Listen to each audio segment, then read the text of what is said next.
In the years I've been living in Berlin, I would always commute to work on bikes. But if it's too cold or too wet, I would take the S-Bahn. With music in my ears and my mind still foggy, I would look out the window and sometimes spot interesting structures on the side of the railway. And in the years I've done that on the S2 and S1 lines, I've always noticed this interesting slab of concrete.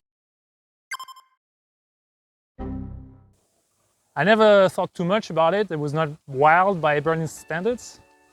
But one day, just like that, I found out that this blob of concrete was a direct measurement for Hitler's mad plans for the city.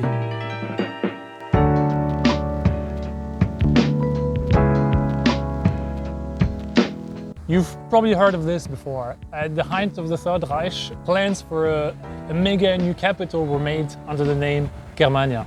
A new capital supposed to last 1,000 years and able to outrank cities like Paris or Rome. At the heart of it, there would have been a large avenue from north to south, and on each side, a massive monumental building for the glory of the Reich. One of those buildings would have been a massive arch, about 100 meters wide and 170 meters tall. And to give you some context, that's about 2.5 times the Arc de Triomphe in Paris, something massive.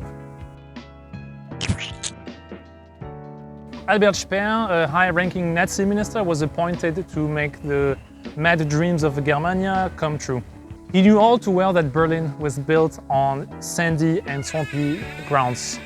The scale of this building was so enormous that he commissioned a feasibility study in order to test if the grounds could support the weight of a massive structure like this. It took the form of this enormous building here, the Schwerbelastungskörper, the heavy load-bearing body. Weighing 12.5 tons and measuring 18 meters, this monstrous slab of concrete is enormous from up close. Even with a wide lens camera, it's hard to capture the scale of this thing. But imagine this. The final building would have been 10 times as high. So this single building here would have been smaller than a single foot of the arch. I mean, I can't really even picture it. It's mad.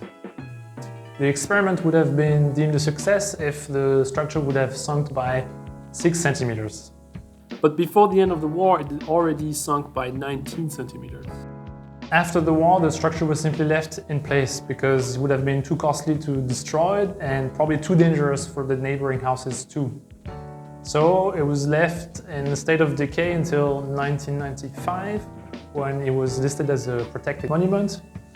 And since 2007, you can freely access it. As an added bonus to the visit, you can climb up this tower here with a pretty nice view of the surroundings. Together with Tempelhofer Airport, the Schwerbelastungskörper is one of the few things remaining from this Germania project. But perhaps with this one in particular, we can sense why we should all be glad that those plans were mostly left at the planning stage.